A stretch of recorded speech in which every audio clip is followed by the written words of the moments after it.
16 श्राद्ध में 16 दिन आर्यमा स्वामी पितरों को पितृलोक चंद्रलोक से ऊपर पितृलोक से लेकर निकलते हैं। जैसे आपके यहाँ चतुर्थी का श्राद्ध है तो चतुर्थी के श्राद्ध वाले दिन जितने भी चतुर्थी के श्राद्ध वाले हैं सब जगह पर पितरों को भेजते हैं, उनकी छतों पर छोड़कर आते हैं। फिर 7 दिन तक श्राद्ध वाले 16 दिन तक पितृ पूरी पृथ्वी पर मृत्यु लोक में भ्रमण करते हैं, श्राद्ध का भोजन करते हैं। एकम का श्राद्ध जिसका होता है उसको भेजते, दूज का जिसको भेजते, तीज का जिसको भेजते। इनको लेकर उस दिन वापिस नहीं जाते, इनको अमावस्या वाले दिन लेकर जाते। 16 दिन श्राद्ध के पूर्वज पितृलोक छोड़कर चंद्रलोक छोड़कर मृत्यु लोक में रहते, भ्रमण करते रहते।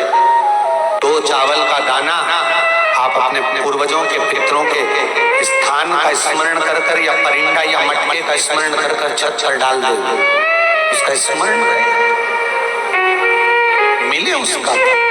श्राद्ध पक्ष के अंदर चुटकी भर आटा दरवाजे की दोनों चौखट पर डाला जाता है। किसी किसी के यहाँ दरवाजे पर आटे से रंगोली बनाई जाती है, वो देव पितर के भाव से डाला। जिस बेटे बेटी का मंगल विवाह नहीं हो रहा हो, शुभ कार्य की सूचना नहीं आ रही हो, बहुत दिनों से फाइल कहीं लगी हुई है, अटकी हुई है, नहीं काम हो रहा, हम उनसे कहेंगे ये जो 16 दिन श्राद्ध के हैं, जितने दिन निकल गए, जितने दिन बचे हैं उन दिन में आपके दरवाजे के बाहर एक चुटकी घर से आटा लाकर चौखट के इस ओर चौखट के उस ओर दोनों जगह चुटकी भर आटे को डालना प्रारंभ करो। 16 दिन श्राद्ध के पूर्ण हो। जब अमावस्या आए किसी जलाशय, सरोवर, तालाब, बावड़ी, कुआं के पास में घी का दिया लगाकर आना, बाबा से प्रार्थना कर आना। केवल 22 से 24 दिन निकलते हैं और घर में कोई शुभ कार्य की सूचना आना प्रारंभ हो। रोटी जब देते हैं या तो गाय के मुख में 16 श्राद्ध में जब रोटी देते हैं तो रोटी को बीच में से तोड़कर, रोटी का जो भाग होता है उसको मतलब ऊपर से फुलका का परत नहीं निकालना है। रोटी जो सीधी सीधी है ना, जैसे ये रोटी है तो इसको बीच में से तोड़ लिया, 2 भाग विभाजित कर लिया, नीचे वाले भाग में भी थोड़ा सा गुड़ शक्कर रख लिया, ऊपर वाले भाग में भी गुड़ शक्कर रख लिया, एक के ऊपर एक रोटी को रख लिया, वो गाय को दी। तो अपन श्राद्ध पक्ष में 2 पूड़ी का प्रमाण है कि गाय को 2 रोटी दी जाती है, कुत्ता को 2 रोटी दी जाती है। 2 पूड़ी रख के देते हो, देते आप लोग तो देते होगे, 2 पूड़ी के ऊपर पूड़ी रखकर, थोड़ा सा मीठा रखकर, नमकीन रखकर, कुत्ते को भी देते, 2 पूड़ी तोड़कर कागा को भी देते। 2 पूड़ी का प्रमाण कहां से आया? 2 भाग रोटी के टुकड़े का प्रमाण कहां से आया? श्राद्ध पक्ष में ही ऐसा क्यों किया जाता है? बाकी के समय पर तो कोई ऐसा 2 पूड़ी का प्रमाण ही नहीं। और श्राद्ध पक्ष में ये क्यों कहा जाता है कि पूड़ी के ऊपर पूड़ी रख दे, उसमें मीठा रख दे, खीर शक्कर रख दे, गाय को दिया, कुत्ते को दिया, कागा को दिया, ऐसे क्यों कहा जाता है? उसका कारण क्या होता है?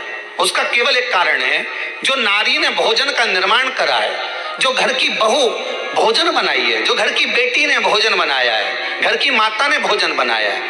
महाराज, पिता पुरुष एक कुल को तारता है, बेटी 2 कुल को तारती है। जब श्राद्ध पक्ष में 2 भाग रोटी के कर गाय को देती है, 1 भाग तो उसके ससुराल वालों को मिलता है, ससुराल को। जब गया जी का पिंड होता है तो नाना नानी सबका स्मरण कराया जाता है। भाइयों का परिवार है, पर पितृ दोष मुझ पर ही क्यों आ रहा है? मैं ही क्यों तकलीफ भोग रहा हूँ? मेरे को ही क्यों कष्ट आ रहा है? मेरे ही क्यों पांव दुख रहे हैं? मेरे घर में क्यों ऐसी परेशानी आती है? सबकी सब तो सुखी है। ध्यान रखना,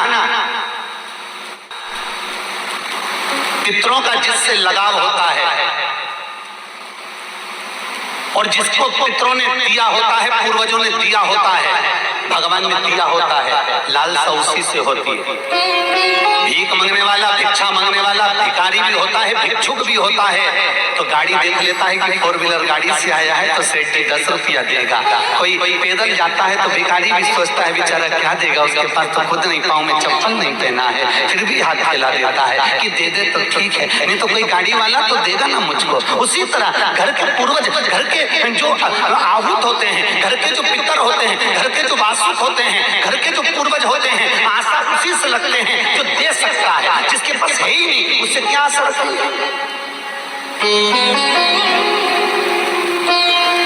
जिसके पास कुछ है ही नहीं, उससे आशा रखना क्या? के लिए कुछ भी नहीं। हम हमारे पूर्वजों को क्या मत दो ना, इस्माइल तो दे सकते हो। जिस दिन तुम्हारे पूर्वजों का श्राद्ध है, तुम्हारे पास में खिलाने के लिए अन्न नहीं है, तुम्हारे पास देने के लिए दान नहीं है, तुम ब्राह्मण को घर में नहीं बुला सकते, कुछ भी नहीं दे सकते, तुम्हारे पास देने के लिए वस्त्र नहीं, आभूषण नहीं, कुछ भी नहीं, मत दो। निवेदन है बस चेहरे पर प्रसन्नता रखकर, एक निवेदन है कि चेहरे पर प्रसन्नता रखकर उस दिन अपने पूर्वजों को याद जरूर करना और कह देना कि आप ही का दिया हुआ है जो हम खा रहे हैं, हम पर करुणा करना। हमारे पास कुछ भी नहीं है, डब्बे में से गुड़ या शक्कर निकालकर अरे गैस को लाइटर से जलाकर उसकी अग्नि में छोड़ देना, पर 2 दाने शक्कर के छोड़ना जरूर, जिससे वो जीवात्मा दरवाजे पर आकर भूखी ना जाए, उसके मुख में कुछ तो चला जाए और वो जीवात्मा तुम्हें आशीर्वाद दे जाए। तुम्हारे पास कुछ ना हो तो इतना तो दे सकते हो साहब, इस्माइल तो दे सकते हो, प्रसन्नता तो दे सकते हो, मीठी वाणी तो दे सकते हो, अपने पूर्वजों को याद तो कर सकते हो, अपने इष्ट को याद तो कर सकते हो, जिसने दिया है उसका गुणगान तो गा सकते हो। श्राद्ध पक्ष में विषकपी अवतार का महत्व क्या है? विषकपी अवतार की महत्वता क्या है? देव पितर शिव महापुराण में अगर 16 दिन श्राद्ध के होते हैं और 16 दिन श्राद्ध में से कोई भी एक दिन श्राद्ध का जो तुम्हारी मर्जी पड़ जाए, जिस दिन तुम घर में फ्री हो, जिस दिन तुम्हारी मर्जी पड़ जाए, जिस दिन तुम्हारा मन कर जाए, उस दिन वृषकपी विषकपी नाम लेकर एक रोटी में थोड़ी सी शक्कर या गुड़, थोड़ा सा चावल, थोड़ा सा अगर चावल नहीं हो तो खीर बन जाए तो ज्यादा अच्छी है, और रोटी के अंदर रखकर वृषकपी या विषकपी भगवान शंकर का एक अवतार है नारायण के साथ में। भगवान शिव और भगवान शंकर का नारायण का एक अवतार मिलकर हुआ था। भगवान शिव और नारायण का मिलन से 3 अवतार हुए थे, 3 अवतार हुए। एक हरिहर अवतार भी भगवान शंकर और नारायण के मिलन से हुआ, एक वृषकपी अवतार भी नारायण और शिव के मिलन से हुआ। तो जो वृषकपी अवतार है भगवान शंकर और एक भगवान नारायण और भगवान शंकर के मिलन से शरंभेश्वर अवतार भगवान शंकर का और नारायण का मिलकर हुआ है, शरंभेश्वर। ये 3 अवतार नारायण और शिव जी मिलकर बने हैं। 3 अवतार भगवान शंकर ने नारायण के साथ मिलकर लिया, शरीर एक बनाया, दोनों मिल गए, एक शरीर बनाकर जगत का कल्याण करो। रोटी हो तो रोटी, पूड़ी हो तो पूड़ी, पराठा हो तो पराठा, जो तुम बनाए हो उसमें थोड़ा सा मात्रा दूध चावल की या खीर की, थोड़ी सी मात्रा गुड़ की, और वृषकपी या विषकपी अवतार का नाम लेकर अपने दरवाजे के बाहर खड़े होकर जो गौ माता को श्राद्ध पक्ष में किसी भी दिन ये भोजन वृषकपी का नाम लेकर दे देते हैं, उसके घर में कभी संपदा की कमी नहीं आती, धन की कमी नहीं आती। श्राद्ध पक्ष का ये स्वरूप है विषकपी अवतार। एक बार सब बोलेंगे, बोले विषकपी भगवान की। अब नाम आप लोग ले जिससे आप लोगों को याद हो जाए, बोलिए विषकपी भगवान की। आप विषकपी बोल सकते हो, वृषकपी भी बोल सकते हो, वृषकपी भी बोल सकते हो, और विष देव पितर कथा का ये सबसे सुंदर संवाद है विषकपी अवतार। पुराण की कथा सुन ली तो पितरों को समझ जाएगा कि पितर है क्या।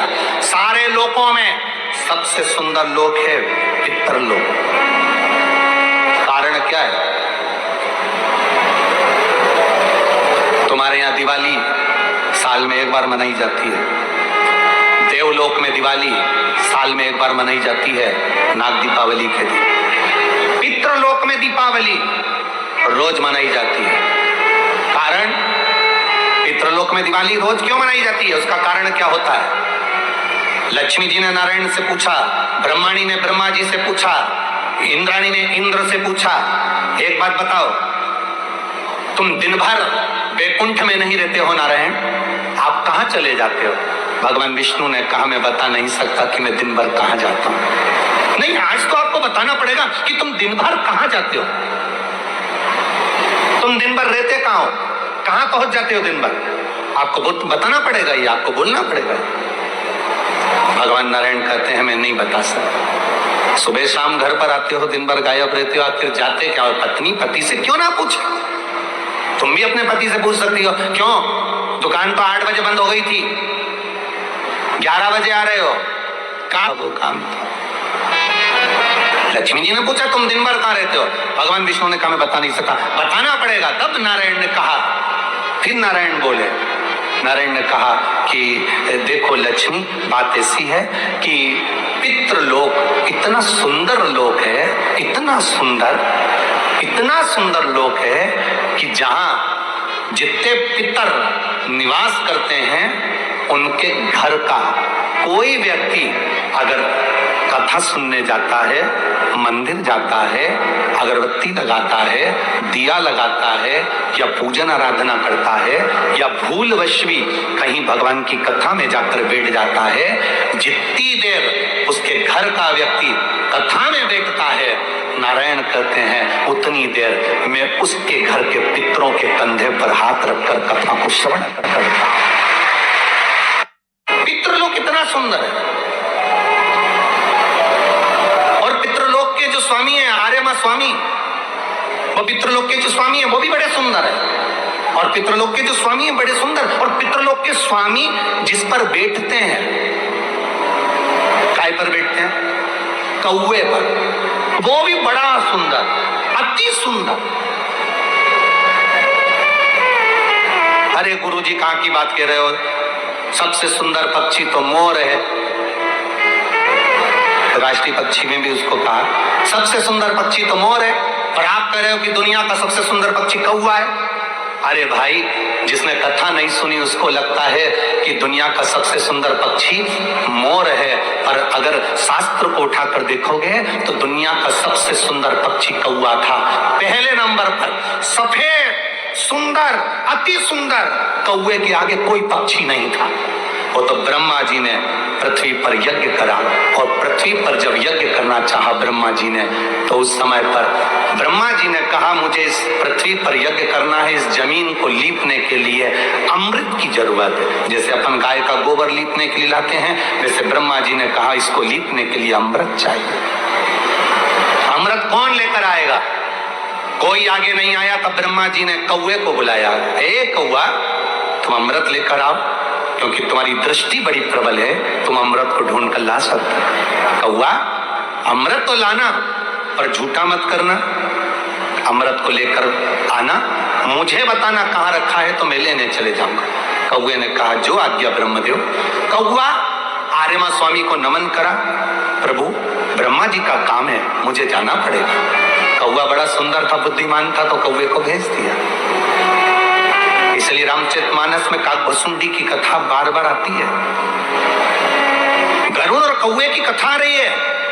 कौवा कितना विद्वान था, चला अमृत का पता लगाने के लिए। जब कौवा चला, अमृत का पता लगाते लगाते लगाते लगाते कौवे ने संकल्प ले लिया था कि जब तक अमृत नहीं मिलेगा मैं मुख झूठा नहीं करूंगा, पानी तक नहीं पीऊंगा। भूखा प्यासा कौवा दौड़ता रहा। आर्यमा स्वामी से कहकर कौवा दौड़ते दौड़ते दौड़ते दौड़ते जाए। बहुत दिन हो गए, तब कौवे को अमृत मिला। अमृत मिला तो कौवे को लगा बहुत तेज प्यास लग रही है, करूं क्या? कौवे ने उस अमृत को झूठा कर दिया। ब्रह्मा जी को आकर कहा स्वामी अमृत वहां रखा हुआ है, पर बात इतनी सी है कि मैंने उस अमृत को झूठा कर दिया। ब्रह्मा जी को क्रोध आ गया।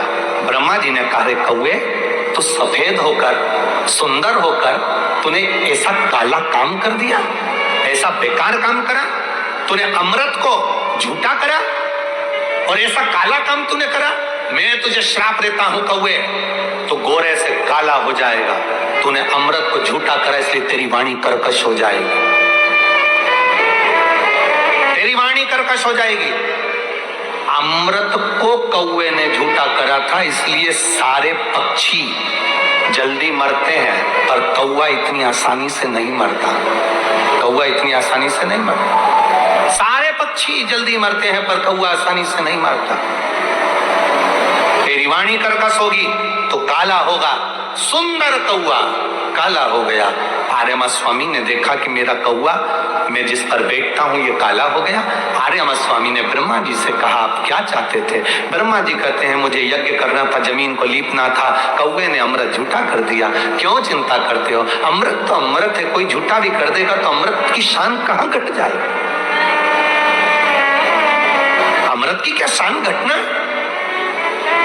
आर्यमा स्वामी ने कौवे से कहा तू चिंता मत कर। आर्यमा स्वामी बोले कौवे तू चिंता मत कर, आज मैं तुझको एक कार्य देता हूं। जब 16 श्राद्ध आएंगे, कौवा जिस जीव की जो तिथि होगी, मान लो किसी की चतुर्थी तिथि है, उस चतुर्थी तिथि पर तुझे छोड़ने के लिए पृथ्वी पर पितरों को जाना पड़ेगा। जब उनके छत पर तो पितरों को छोड़ने के लिए जाएगा, कौवा जब तू वापिस आएगा तेरे लिए छत के ऊपर भोजन रखा रहेगा। जिसकी छत पर भोजन रखा मिल जाए उसको तू पाएगा तो पितृ तृप्त होंगे। कौवे ने कहा मेरे द्वारा पितृ तृप्त होंगे? कौवा नहीं, जब पितर वापिस आएंगे, पितृलोक में रहेंगे, उनको 1 वर्ष के अंदर जब भूख लगेगी तब कौवा तू अपनी चोंच में उनकी छत से जो भोजन लेकर आएगा, अपनी चोंच से निकालकर उन पितरों को देगा, जिससे उनका कल्याण होगा और वो आशीर्वाद प्रदान करेंगे। हम नहीं पहचानते हमारे शास्त्रों के विधानों को, हमने कह दिया ये अच्छा है, हमने कह दिया वो अच्छा। उसको समझो क्या कि श्रेष्ठता कहाँ है। शिव तत्व की प्राप्ति का एक आनंद बिंदु। गाय का जो गोबर गिरता है, कंडा बनता, चेना बनता, या वो उपला, अलोना, गोबरी, जो समझो आप, पितरों को घी में गुड़ मिलाकर, शक्कर मिलाकर धूप देते हैं। वो धूप का प्रारंभ कहाँ से हुआ वो समझना। असमंज ने वशिष्ठ बाबा से कहा मेरे भाई नहीं मिल रहे। वशिष्ठ ऋषि ने कहा रुको, अपने शिष्य से कहा नंदनी गाय का जो गोबर का कंडा बना है, छेना बना है, उसको लेकर अलोना, गोबरी, उसको ला। कंडे को लाया गया, अग्नि में जलाया गया, जलाकर असमंज के सामने उसको रखा गया। उसमें नंदनी गाय के दूध का घी बनाकर उस कंडे पर छोड़ा गया।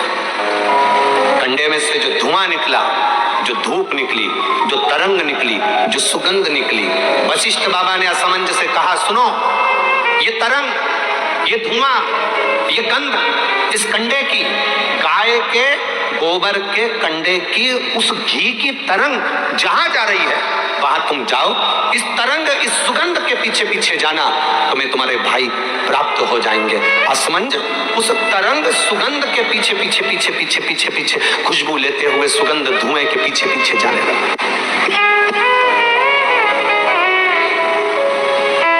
जाते जाते जाते जाते कपिल मुनि के आश्रम में असमंज पहुंच गए। सुगंध जो कंडे पर धूप दी थी, घी छोड़ा था, नंदनी गाय का जो घृत छोड़ा गया था, उसकी गंध से कपिल मुनि के आश्रम में राजा रुक गए। असमंज उस गंध को वहीं पर जानकर उन्होंने देखा यहाँ पर जरूर मिलेंगे। तब कपिल मुनि मिले और कपिल मुनि से मालूम पड़ा कि मेरे 60,000 भाइयों ने कपिल मुनि पर घोड़े की चोरी का, अश्व की चोरी का इल्जाम लगाया था, अश्वमेध यज्ञ के अश्व की चोरी का इल्जाम लगाया था। इसलिए ये 60,000 कपिल मुनि के आश्रम में जलकर भस्म हो गए, 60,000 राख के ढेर बन गए। असमंज ने कपिल मुनि के हाथ जोड़ लिए, गुरुवर मैं आपको नमन करता हूँ, मेरे भाइयों से गलती हो गई, आप पर चोरी का इल्जाम लगा दिया। निवेदन केवल इतना है कि अब मेरे भाइयों का कल्याण कैसे होगा? ये मेरे 60,000 जो भाई मरे हैं, इनकी मुक्ति कैसे होगी? इनका मोक्ष कैसे होगा?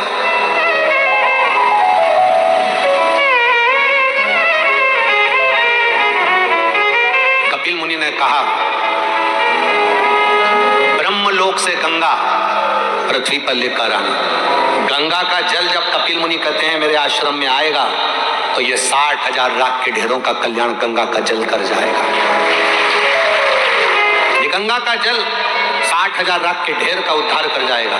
गंगा का जल लाना चाहिए। असमंज, गंगा जी लाने में समय लगेगा, पहले तुम तुम्हारा घोड़ा लेकर जाओ, अश्व लेकर जाओ और तुम्हारे पिता सगर से अश्वमेध यज्ञ की पूर्णाहुति करवाओ, उसके बाद में गंगा लाना। अश्व लेकर असमंज चले, पर असमंज घर नहीं गए, वशिष्ठ बाबा के घर पर पहुंच गए।